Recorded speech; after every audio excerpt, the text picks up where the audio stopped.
So, Mayor Nenshi, those were noble sentiments about community. I know you sort of made light of this, Mayor Tory. You sort of talked about stealing jobs from one another. But I'm curious to know if you think actually being mayor is a competitive job, and if so, who's the competition? Well, I think that it's me. a competitive job, and that's a very good thing, actually, because we succeed as a nation. I remember the first time I stood on the podium at the Canadian Club. Thank you for keep asking me back. It's very nice. I talked about how we succeed as a nation when our cities succeed, because we are in a global war for talent, for resources, for investment. And we need that brilliant graduating engineer from Shanghai or Mumbai to actually, when she's thinking about where she wants to live, to have Canadian cities on her map. It means we need a strong Toronto, a strong Montreal, a strong Vancouver, a strong Calgary, God help us, a strong Edmonton. And that kind of competition is a good thing. You know, The Economist every year puts out a list of the most livable cities in the world. And I am very, very proud that every year 3 of the top 5 cities are Canadian cities. They're in the wrong order. Vancouver, Toronto, Calgary, but that's a really good thing, and it helps us all. Now, we also have to recognize that there are opportunities for us to think as a nation. So I did tell John, yes, I'm here to steal jobs, but more specifically, I'm here to help give people options when they are dealing with a very overheated downtown Toronto real estate market. Thanks a lot for your help. Happy to help out. Happy to help out. Take off some of the inflationary pressure on your lease rates downtown. I'm quite serious about it, though. You know, we have to be able to figure out how we can spread prosperity across the nation. John and I were just in Winnipeg a couple of weeks ago for the meeting of the big city mayors. Was that last week, the week before? They're all running into one another now. A week in Winnipeg tends to run into. That was you that said that, by the way. I'm sure I said tends to be amazing. Actually, it was amazing. I haven't been in many years. But it really reminded me that even a relatively prosperous place like Winnipeg, that prosperity is very unevenly distributed across this nation, that opportunity is very unevenly distributed. That's not a bad thing, because as John says, you got to pick your winners and focus on them. But we also have to make sure that as cities, as champions, we are spreading our opportunity across the country. You know, there are a lot of small towns that can't afford water treatment plants, and we're paying for them. I'll shut up. I just want to comment on that in a slightly different context. I just had the chance to take the first sort of faraway trip. But even going to California, I'd been there, but then I went to China and to Japan. And we sort of overestimate the degree to which people think about Canada very much. Oh, yeah. It's a wonderful country. It has all the virtues that Mayor Nenshi talked about and that we know about. But frankly, we're lucky if we make sort of people's consideration very often. And if you then add to that a second factor, which they remind you about, and it's true, which is that, to put it in the words of a venture capitalist in the Silicon Valley who I sat next to at a dinner we had to encourage them to invest here, he said, "You Canadians don't know how to sell." So we take our status as a relatively small, albeit very successful, prosperous, admired country where we don't get talked about all the time, partly because we have things going fairly well and we're not in the news a lot in a bad context. And add to that the fact we are very modest about kind of selling the opportunity that exists in Calgary and Toronto. And you have there a recipe for underperforming. And so I don't look at this as a competition. Sure, from time to time you'll have a company that will look at investing and have both Calgary and Toronto or other Canadian cities on their list. But I look at it as a win when those companies decide from outside the country in particular to locate in our country. And it's one of the reasons why I've taken the approach I had with the Toronto-Waterloo corridor, because I'm happy when people invest in Waterloo in that corridor, because I know that there are going to be people in this city who benefit from that, and that vice versa, and that the rising tide lifts all boats. And the same with Calgary. When Calgary is in trouble, Toronto is not doing as well as it can, and vice versa. It's about Canada and a country that is fairly small, and making sure that we work together to build it up. Okay, so what's holding you back? You talked about sort of the need to become, I think you've called yourself salesman-in-chief for the city of Toronto. You've talked a little bit, both of you, about the uniqueness of your individual cities.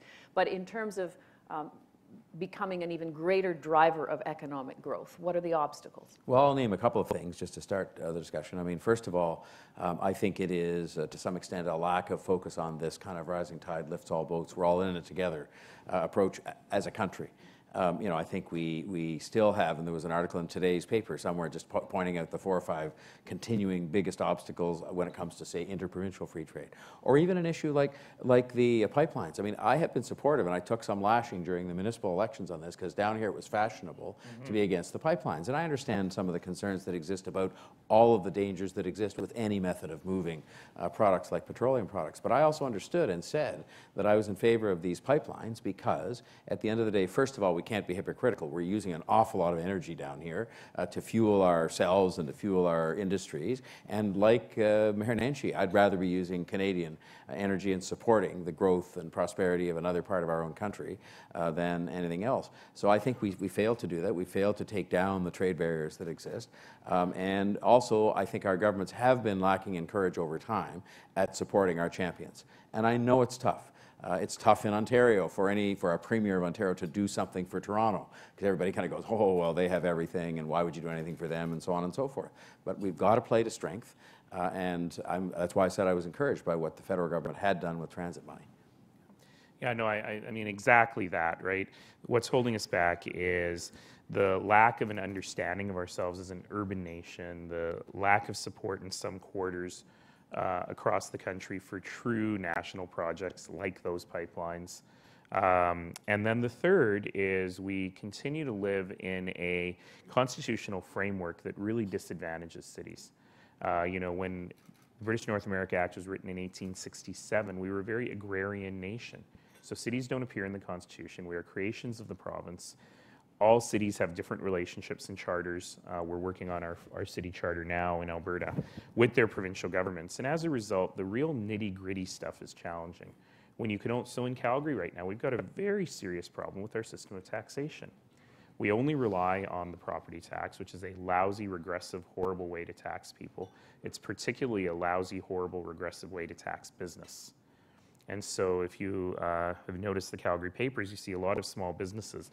They just got their tax bills the last week going, I've had a terrible year, and yet my property taxes have gone up because I happen to be a one-story veterinary clinic in the middle of downtown Toronto, so my land value is worth far more than my business is worth. So what's the rational thing to do? You sell your land and move your business somewhere else, but that doesn't lead to a vibrant downtown.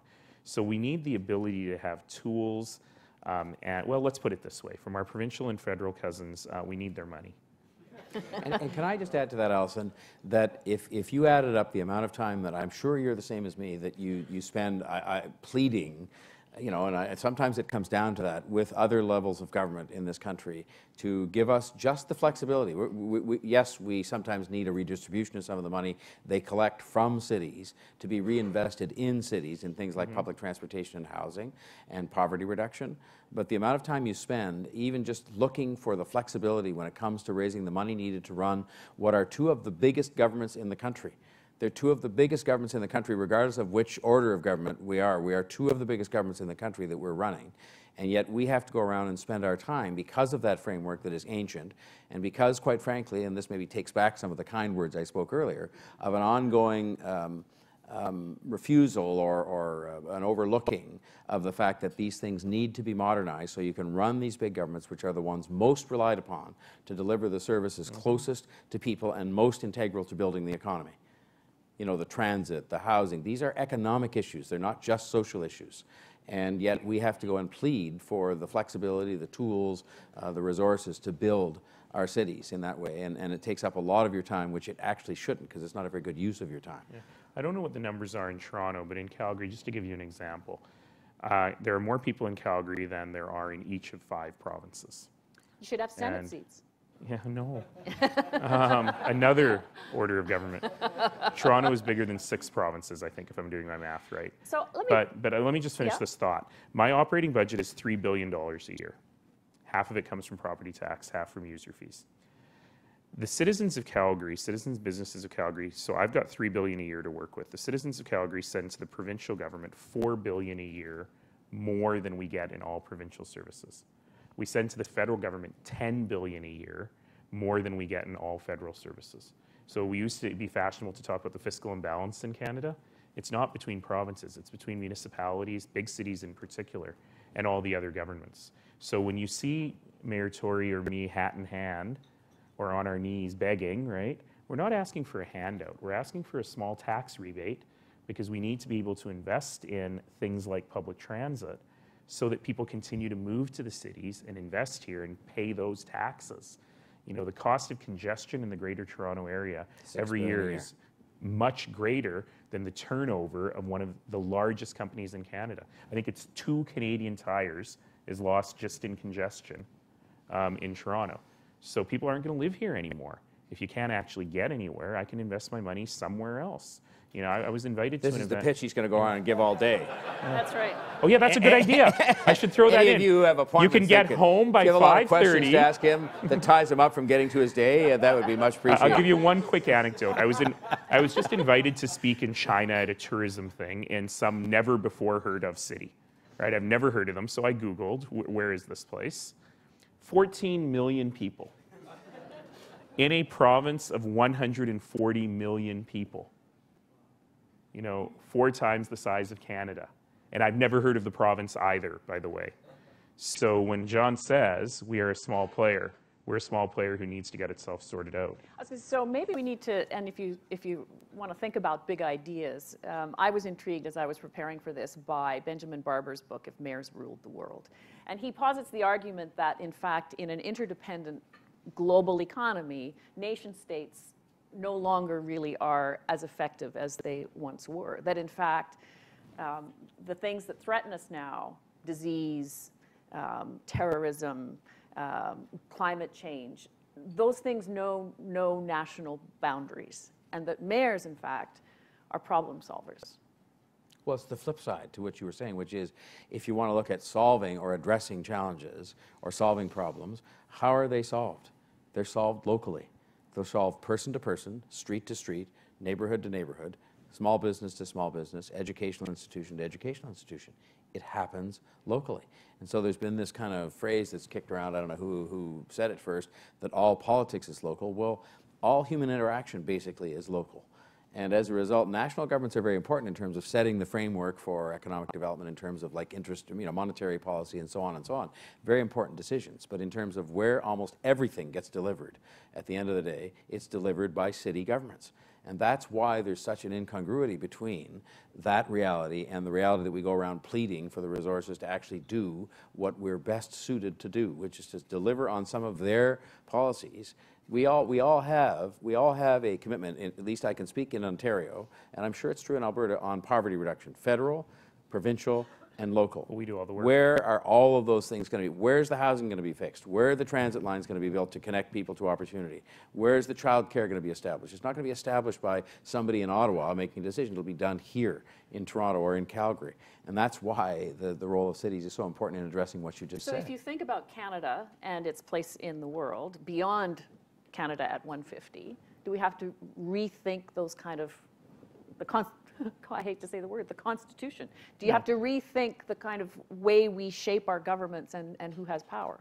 No, I don't think we have to rethink it, but what we do need to do is just ensure that the orders of government that are responsible for delivering the services have the resources they need in order to do that. You know, I know you have something called uploading in Ontario. I'd love to hear that word in Alberta, but I'm not so much interested in sending housing to the province to screw it up.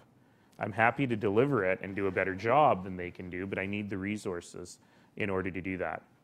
Quick aside, people always ask me if I'm ever going to graduate to other orders of government or if I want to go to a higher level of government. The quickest way to irritate me is to use the term senior level of government. I just call them orders of government.